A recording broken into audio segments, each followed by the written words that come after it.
మంత్రాలయం ఇది ఆంధ్రప్రదేశ్ రాష్ట్రంలోని కర్నూలు జిల్లాకు చెందిన పట్టణం. మధ్వాచార్యుల పరంపరలో ధ్రువ నక్షత్ర సమానమైన రాఘవేంద్ర స్వామి వారి పుణ్యక్షేత్రం మంత్రాలయం. ఇది తుంగభద్ర నదీ తీరంలో ఉంది. ఇది రాఘవేంద్ర స్వామి అతి ప్రసిద్ధమైన పుణ్యక్షేత్రం. ఇది కర్నూలు నుండి 100 కిలోమీటర్ల దూరంలో ఉంది. ఈ దేవాలయం రోజు ఉదయం 6 గంటల నుంచి 8:30 గంటల వరకు దర్శనానికి అనుమతిస్తారు.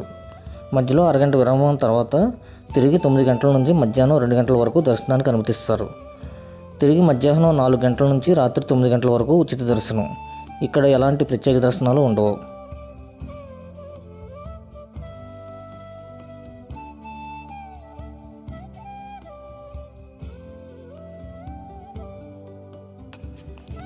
శ్రీ గురు రాఘవేంద్ర స్వామి హిందూ మతంలో ఒక ప్రముఖమైన గురువు. ఈయన 1595-1671 మధ్య ప్రాంతంలో అంటే 16వ శతాబ్దంలో జీవించాడు. ఇతను వైష్ణవాన్ని అనుసరించాడు. మధ్వాచార్యులు బోధించిన ద్వైతాన్ని అవలంబించాడు. ఇతని శిష్యుగణం ఇతడిని ప్రహ్లాదుడి అవతారంగా భావిస్తారు. తమిళనాడు భువనగిరి వాసులైన తిమ్మనబట్టు గోపికాంబ దంపతులకు వెంకటనాథుడు అంటే రాఘవేంద్ర స్వామికి తల్లిదండ్రులు పెట్టిన పేరు. 1595లో జన్మించారు. 5 ఏళ్ల ప్రాయంలో అక్షరాభ్యాసం చేసి ఆపై 4 వేదాల అధ్యయనం చేశారు. యుక్త వయసు వచ్చేసరికి విద్యల సారాన్ని గ్రహించిన వెంకటనాథుడు సాధారణ కుటుంబ జీవితాన్ని వద్దనుకుని సన్యాసం స్వీకరించారు. అప్పుడే ఆయన పేరును రాఘవేంద్రగా మార్చుకున్నారు. ఆధ్యాత్మిక బోధనలు చేస్తూ తమిళనాడు నుంచి కర్ణాటక ప్రాంతాల్లో విస్తృతంగా తిరిగారు. మంత్రాలయం కర్ణాటక సరిహద్దు ప్రాంతంలోని పంచముఖి వద్ద 12 ఏళ్ల పాటు తపస్సు చేశారు. ఆయన దీక్షకు పంచముఖ ఆంజనేయుడు ప్రసన్నుడై ప్రత్యక్షమయ్యారని చరిత్ర గాథ. అనంతరం పవిత్ర తుంగభద్ర నదీ తీరాన మంత్రాలయానికి వచ్చిన రాఘవేంద్రుడు అక్కడే ఉంటూ తన బోధనలు కొనసాగించారు. ఆదోని నవాబు సిద్ది మసూద్ ఖాన్ నుంచి మంచాల గ్రామాన్ని దానంగా పొందారు. మాధవరం దగ్గరున్న కొండశిలకు వెళ్ళిన రాఘవేంద్ర స్వామి అక్కడి రాయితోనే తనకు బృందావనం ఏర్పాటు చేయాలంటూ దివాన్ వెంకన్నాచారిని ఆజ్ఞాపించారట. త్రేతాయుగంలో ఒక బండరాయి సీతారాములకు 7 గంటల పాటు విశ్రాంతినిచ్చిందని, ఆ మేరకు 700 ఏళ్ళు పూజలు అంటుకుంటుందని ఆ బండరాయికి వరం ఇచ్చారని, ఆ మహిమగల రాయితోనే తన బృందావనం రూపొందించాలని స్వామి చెప్పారని సమాచారం. దీంతో ఆ రాయితోనే స్వామివారి బృందావనాన్ని రూపొందించారు. ఆపై 1671లో రాఘవేంద్ర స్వామి మంత్రాలయంలో జీవ సమాధి పొందారు. ఇతను శ్రీ మూలరాముడి శ్రీ పంచముఖ ముఖ్య ప్రాణదేవారు పంచముఖ హనుమంతులకు పరమభక్తుడు. ఇతను పంచముఖలో తపస్సు చేశాడు. ఇచ్చట హనుమంతుని దర్శించారు. మంత్రాలయంలో తన మఠాన్ని స్థాపించాడు. ఇక్కడే సజీవ సమాధి అయ్యాడు. వేల కొలది భక్తులు తరచూ మంత్రాలయ దర్శనానికి వస్తూ ఉంటారు.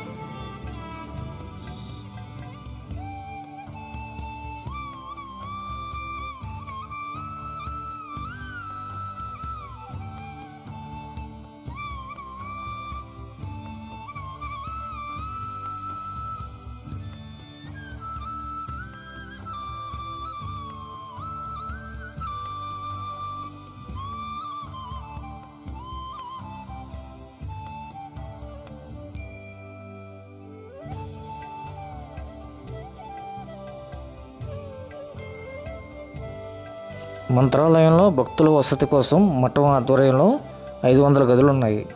ఇవి కాక కర్ణాటక, ఆంధ్ర రాష్ట్రాలకు చెందిన పలు గెస్ట్ హౌస్ల్లోనూ గదులు అందుబాటులో ఉన్నాయి. 8,000 రూపాయల నుంచి 2 లక్షల వరకు విరాళంగా అందించే వారికి ఇక్కడ వసతి సౌకర్యం కల్పిస్తారు. ఏకాదశి రోజు మాత్రం ఎలాంటి పూజలు ఉండవు. కేవలం ఉచిత దర్శనానికి మాత్రమే భక్తులను అనుమతిస్తారు.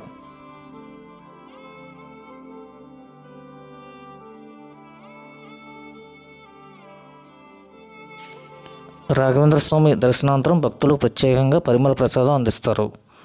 30 రూపాయలకి 4 ముక్కలు ఇస్తారు. ఇది ఇక్కడ ప్రత్యేక ప్రసాదం. భక్తులందరికీ ఉచిత నిత్యాన్నదానం ఉదయం 11:30 నుంచి మధ్యాహ్నం 2 గంటల వరకు ఉంటుంది. రాత్రి 7:30 గంటల నుంచి 9 గంటల వరకు 2 రూపాయలకు పులిహార పెరుగన్నం ఇస్తారు.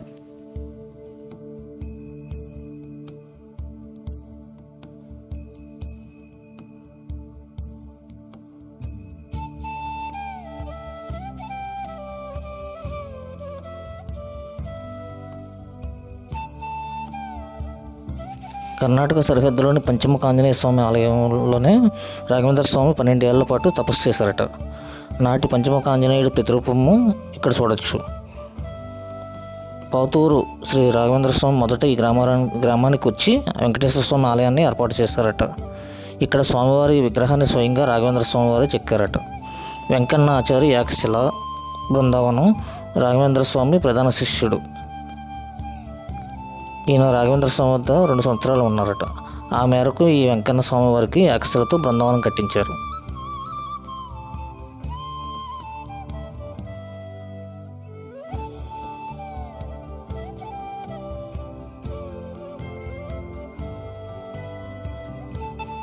ఇక్కడ ప్రతిరోజు ఉచిత అన్నదానం జరుగుతుంది.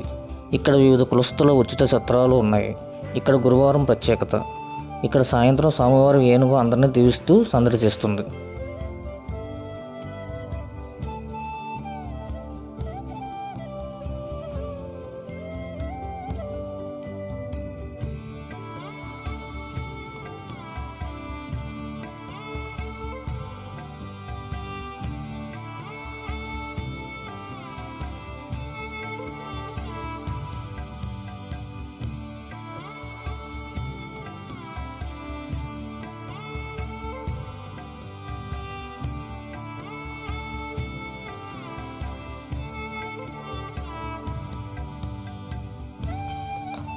ఈ రాఘవేంద్ర స్వామి దేవాలయంలో అనేక రకాల ఆర్జిత సేవలను భక్తులు చేసుకోవచ్చు. ఇవి ఆన్లైన్లోనూ బుక్ చేసుకోవచ్చు, లేదా నేరుగా మఠానికి వచ్చి బుక్ చేసుకోవచ్చు. ఆ సేవలు ఏమిటంటే సంపూర్ణ అన్నదాన సేవ, సమర్పణ సేవ, వస్త్ర సమర్పణ సేవ, పట్టు వస్త్ర సమర్పణ సేవ, బంగారు పల్లకీ సేవ, బంగారు రథోత్సవ సేవ, కనక కవచ సమర్పణ సేవ, రజత రథోత్సవ సేవ, రథోత్సవ చెక్క సేవ, కనక మహాపూజ, ఉత్సవరాయ పాదపూజ, పంచామృత సేవ, శ్రీ వాయుస్తుతి పునరుచ్చరణ సేవ, శ్రీ సత్యనారాయణ స్వామి పూజ,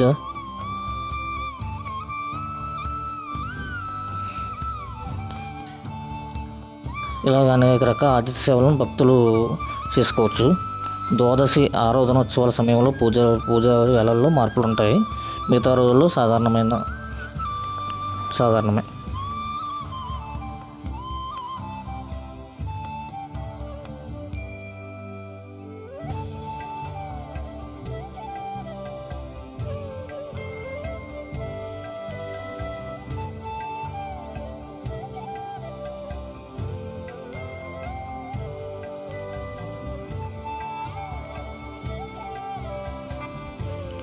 ఇది 17వ శతాబ్దపు సాధువు మధ్వ సిద్ధాంత గురువు శ్రీ రాఘవేంద్ర స్వామి వారి జీవ సమాధికి నిలయం.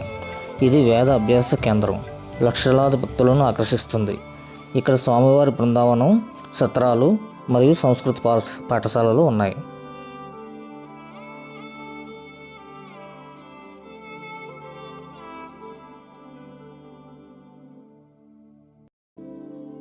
రండి, ఆలయంలోకి ప్రవేశించి స్వామివారిని దర్శనం చేసుకుందాం. ఆలయం లోపల కెమెరాకు అనుమతి లేదు, అందుకని వీలైనంత వరకు లోపల తీశాను.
రాఘవేంద్ర స్వామిని దర్శనం చేసుకుని బయటకు వచ్చిన తర్వాత ఇక్కడ మంచాల అమ్మవారి దేవాలయం ఉంటుంది.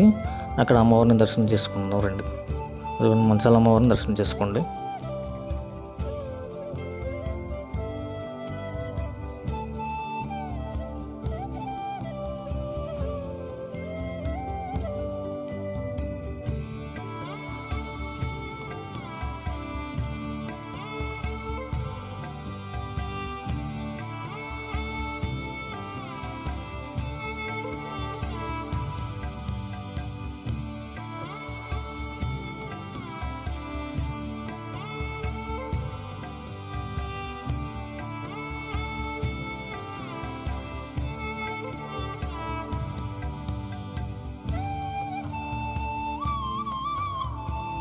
మంత్రాలయం రాఘవేంద్ర స్వామి మంచాలమ్మవారి దేవాలయం చూసి బయటకు వస్తే కనుక ఇక్కడ ఆటోలు ఉంటాయి. అక్కడి నుంచి కొన్ని దేవాలయాలు చూడవచ్చు మనం. అవి ఏంటంటే అభయాంజనేయ స్వామి దేవాలయం, పంచముఖ ఆంజనేయ స్వామి దేవాలయం, మహాలక్ష్మి అమ్మవారి దేవాలయం, రాఘవేంద్ర మఠం, అలాగే బిచ్చాలమ్మవారి దేవాలయం. ఇవన్నీ చూడవచ్చు. ఇక్కడ ఆటో మాట్లాడుకుని వెళ్ళచ్చు. ఒక 3-4 అవర్స్ పడుతుంది. రండి, అభయాంజనేయ స్వామి దేవాలయాన్ని దర్శించుకుందాం.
అభయాంజనేయ స్వామి దర్శనం చేసుకున్నారు కదా.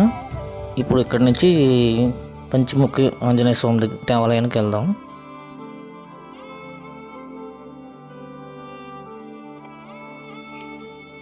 ఇది కర్ణాటక సరిహద్దులో పంచముఖ ఆంజనేయ స్వామి దేవాలయం. ఇది ఇక్కడే రాఘవేంద్ర స్వామి 12 ఏళ్ల పాటు తపస్సు చేశారట. నాటి పంచముఖ ఆంజనేయుడు ప్రతిరూపమే ఇక్కడ చూడవచ్చు.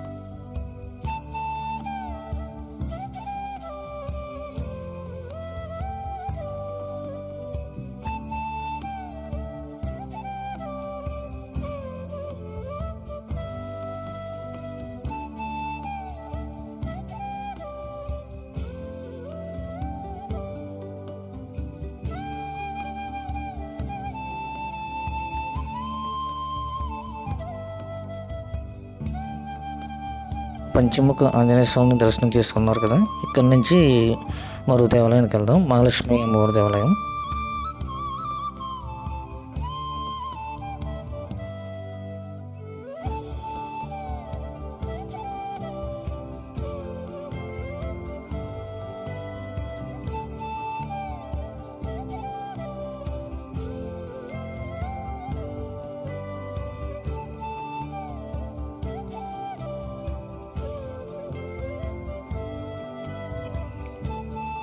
ఈ మహాలక్ష్మి దేవాలయాన్ని బిజ్జాలమ్మ దేవాలయాన్ని కూడా అంటారు. ఈ బిజ్జాలమ్మ దేవాలయాన్ని సందర్శిస్తాం రండి.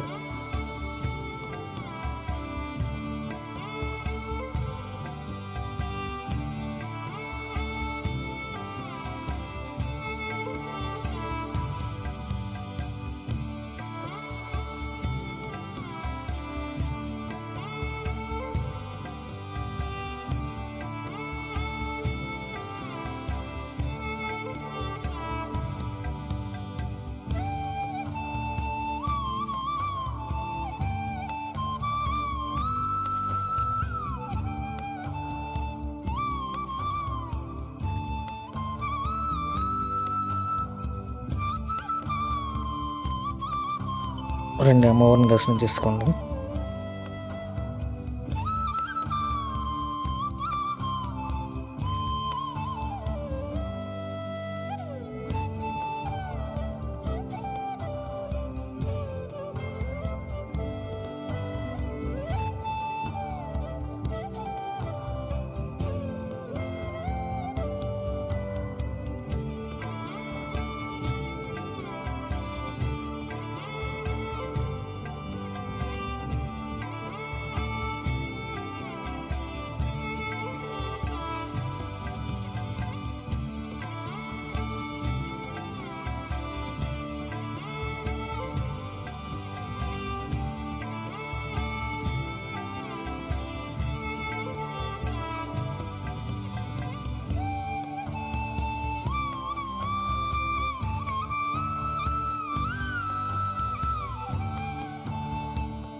ఇక్కడే పవిత్ర తుంగభద్ర నది తీరం ఉంటుంది.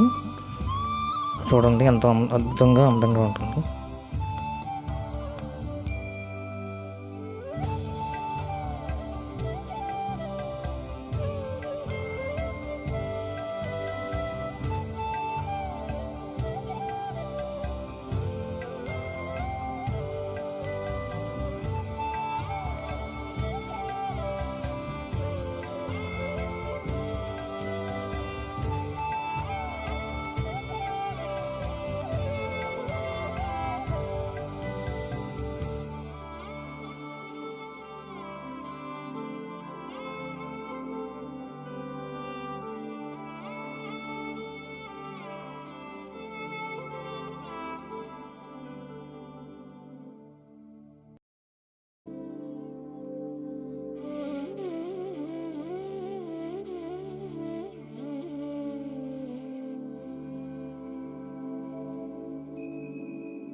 ఈ మహాలక్ష్మి అమ్మవారి దేవాలయం చూసిన తర్వాత రాఘవేంద్ర మఠంకి వెళ్దాం.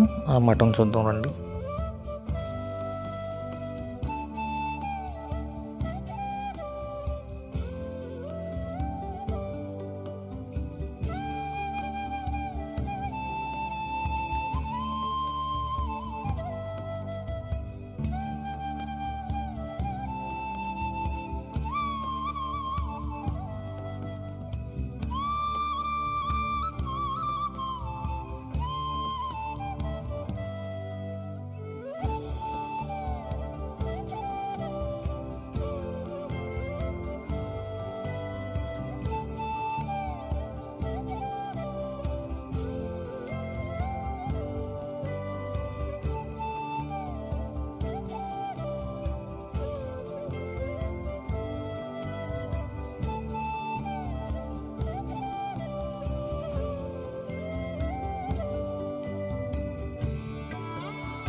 ఇదే రాఘవేంద్ర స్వామి మఠం. చూడండి, దర్శనం చేసుకోండి. చూశారు కదా, మంత్రాలయం, రాఘవేంద్ర స్వామి దేవాలయం, దీంతోపాటు అభయ ఆంజనేయ స్వామి దేవాలయం, పంచముఖ ఆంజనేయ స్వామి దేవాలయం, మహాలక్ష్మి అమ్మవారి దేవాలయం, మంచాల అమ్మవారి దేవాలయం, రాఘవేంద్ర స్వామి మఠం చూసాం కదా. ఇలాంటి మరిన్ని దేవాలయ సందర్శన కోసం నా యూట్యూబ్ ఛానల్ సబ్స్క్రైబ్ చేయండి, లైక్ చేయండి, షేర్ చేయండి. ధన్యవాదములు.